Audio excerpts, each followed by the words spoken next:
તો આપણે ચતુર્થ સ્કંદના બીજા અધ્યાયની અંદર આપણે શ્રવણ કર્યું કે ભગવાન પોતાના ગણને લઈ અને પોતાના ધામમાં પધાર્યા. હવે આ બાજુ રાજા દક્ષ પ્રજાપતિ એ ભગવાન મહાદેવજીને નીચા દેખાડવા માટે યજ્ઞનું આયોજન કરે, જે વર્ણન ચતુર્થ સ્કંદના ત્રીજા અધ્યાયમાં મૈત્રેયજી કરે છે. કનખલમાં ઉત્તમ યજ્ઞનું આયોજન થઈ રહ્યું છે.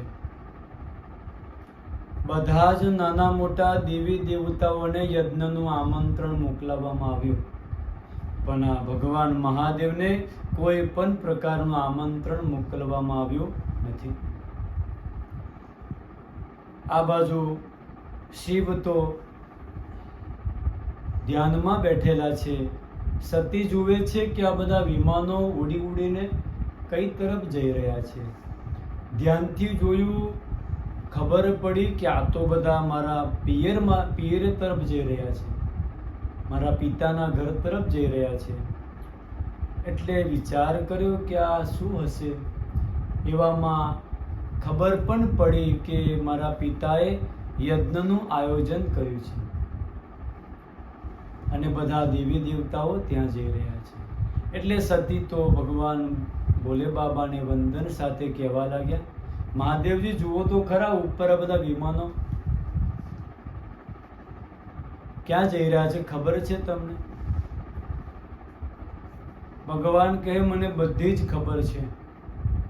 સતી કહે છે, જુઓ, પ્રજાપતેસ્તે સ્વસુરસ્ય સાંપ્રતમ નિર્યાપિતો યજ્ઞ મહોત્સવ કિલ વયમ ચ તત્રા ભીષ રામ વામતે યદ્યર્થિતામે વિબુધા વ્રજંતી.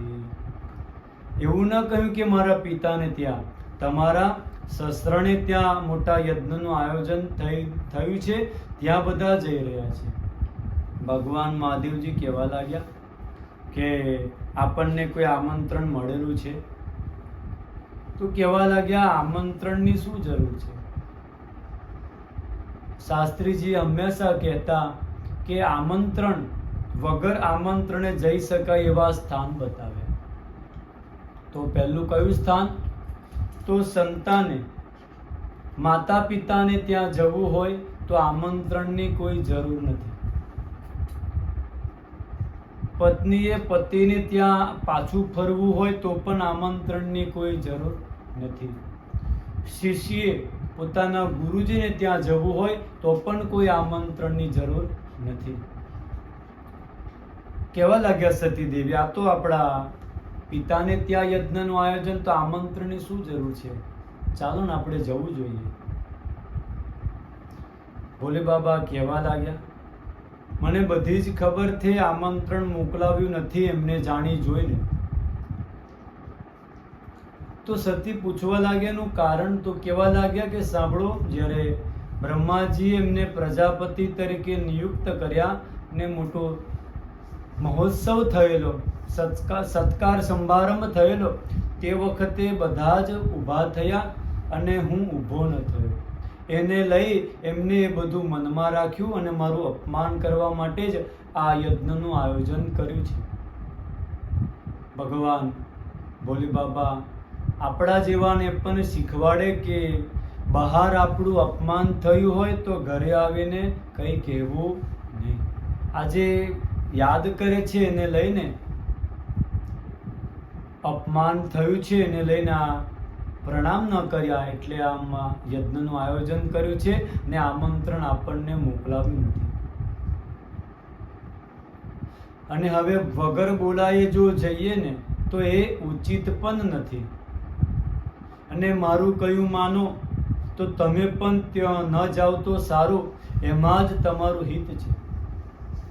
જવામાં ત્યારે જ આનંદ આવે કે જ્યાં જઈએ ત્યાં બધા આપણને જોઈને આનંદમાં આવે. અને આપણને જોઈ અને બધાનો કદાચ જો મૂડ ખરાબ થઈ જાય ને, ત્યાં જવામાં કોઈ આનંદ નથી, હિત પણ નથી, તો ક્યાં જવું, કેવી રીતના ત્યાં જવું? કહે છે આ વહી હરશે નહીં, નયન નહીં સને, તુલસી તહાં ન જાયે, ચાહે કંચન બરસે મેં.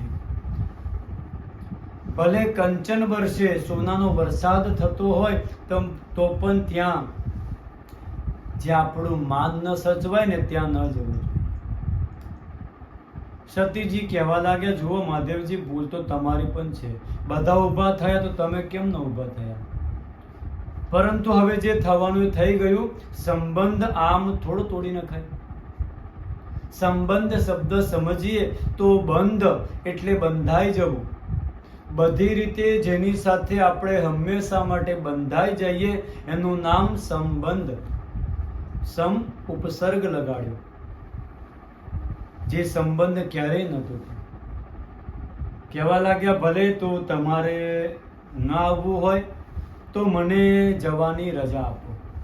ભગવાન શંભુ કહેવા લાગ્યા કે મારી વાત માનો, તમે ન જાઓ, એમાં જ તમારું હિત છે. કારણ કે જ્યારે કોઈ પ્રતિષ્ઠિત વ્યક્તિનું પોતાના સ્વજનો વડે અપમાન થાય છે ને, ત્યારે એ તત્કાલ એના મૃત્યુનું કારણ બને છે. તો તમે ત્યાં ન જાઓ એ જ સારું રહેશે. સતીજી માનતા નથી. મૈત્રેયજી વર્ણન કરે, યદિ વ્રજિષ્યસ્યતિ હિતાય મદવચો. મારું વચન સાંભળો. ભદ્રમ ભવત્યાન તતો ભવિષ્યતિ. તમારું એમાં જ કલ્યાણ છે, ભદ્ર છે. સંભાવિતસ્ય સ્વજનાત પરાભવો. સ્વજનો સાથે જ્યારે પરાભવ કરશે, તમારો અપમાન કરશે, યદા ન સદયો મરણાય કલ્પતે, એ તમારા મૃત્યુનું કારણ બનશે. પણ સતી એ વાત માનતા નથી. અંતે ભગવાન ભોલે બાબા જવાની રજા પણ આપે છે અને કહે છે આમ નથી જવાનું, તમે તો સતી મહારાણી કહેવાય. નંદીને આદેશ કર્યો, થોડા ઘણો પણ સાથે મોકલ્યા અને વૃષભની આરૂઢ થઈ ને સતી દેવી આજે પોતાના પિતાને ત્યાં યજ્ઞમાં ચાલ્યા. બોલો સતી મહારાણી કી જય. સતીજી યજ્ઞમાં પધારે છે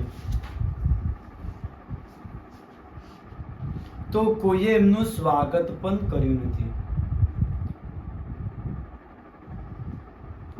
બસ ખાલી ઋતે સ્વસુરવૈ જનની ચ સાદરા પ્રેમાશ્રુકંઠ્ય પરિસ્વસ્ચુધુર્મુદા. બસ ખાલી એક માતા પ્રેમથી મળ્યા. સાદર ભલઈ મિલી એક માતા, ભગતિ में ભગની મળી બહુત મુસ્કાતા. માતા મળ્યા, સતીજીને થોડી શાંતિ મળી. પરંતુ પિતા એ યજ્ઞમાં આહુતિ આપી રહ્યા છે. સતીએ એમના તરફ જોયું. એમના પિતાએ દક્ષ પ્રજાપતિએ સતી બાજુ જોયું પણ એમની ઉપેક્ષા કરી. ભલે આ તો પિતાજી છે, ઉપેક્ષા કરે એમાં શું વાંધો છે? એમાં કે ખોટું લગાડાય નહીં. માતાજી યજ્ઞશાળામાં પ્રવેશ કરે. દરેક નાના મોટા દેવી દેવતાઓના સ્થાન બનેલા છે. ભગવાનનું સ્થાન શોધે છે કે એ જગ્યાએ મને કોણ ઉઠાડશે. તો જુએ છે તો ભગવાન શંભુનું સ્થાન જ નથી.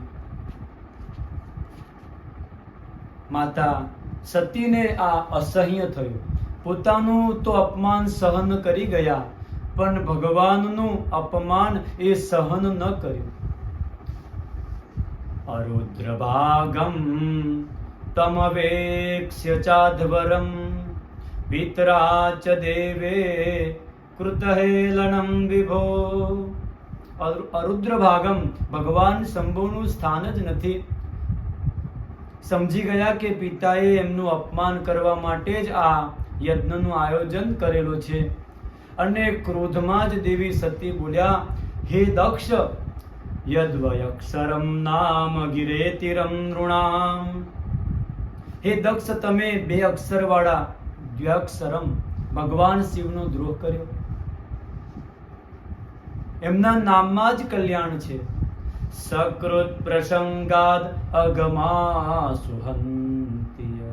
એમના નામ બોલવા માત્રથી જ અગ એટલે પાપોનો નાશ થઈ જાય છે. તો તમે આમનો દ્રોહ કરો છો. જેમના નામમાં કલ્યાણ છે, જેમના નામમાં જ આદર છે, જેમનું નામ જ મંગલ છે, જેમનું નામ જ શુભ છે, એનો તમે દ્રોહ કરો છો, એમનો દ્વેષ કરો છો. જો એકવાર પણ કોઈ શિવ શબ્દ બોલી લે ને તો એના બધા જ પાપો બળીને નષ્ટ થાય. આવા ભગવાન શિવ સાથે તમે દ્રોહ કર્યો, તો હવે અહીંથી હું જો પાછી ફરીશ ને તો શિવ એ મને તમારા નામ અને ગોત્રથી ઉદ્દેશીને બોલાવશે કે હે દાક્ષાયણી, એટલે દક્ષની કન્યા, ગોત્રમ ત્વદીયમ ભગવાન વૃષધ્વજો. ભગવાન વૃષધ્વજ મને તમારું ગોત્ર દાક્ષાયણીત્યાહ યદા સુદુર્મદા નામથી બોલાવશે. કયા મોઢે જઈશ? મારું અપમાન થશે. મારા જીવનનું દુર્ભાગ્ય છે કે મને સંસાર દક્ષ કન્યા કરીને બોલાવે છે, પરંતુ હવે હું આ દક્ષ કન્યાના નામથી પ્રચલિત દેહ એનો હું અત્યારે જ ત્યાગ કરીશ. અતસ્ત્વતોત્પન્નમિદં કલેવરમ. તમારથી ઉત્પન્ન કલેવર આરો દેહ જેમ કોઈ કંઠમાં વિષને ધારણ કરતો નથી, એને વમન કરીને બહાર કાઢે છે, એમ આજે તમારાથી ઉત્પન્ન થયેલું હું મારા દેહનો ત્યાગ કરીશ. અને જગદંબા સતી એ પોતાના દેહનો ત્યાગ કરે છે. ઘણા લોકો કહે છે કે હવન કુંડમાં કૂદી ગયા, પણ સાચી વસ્તુ શું છે એ આપણે આગળ સમજીશું. જય શ્રી કૃષ્ણ.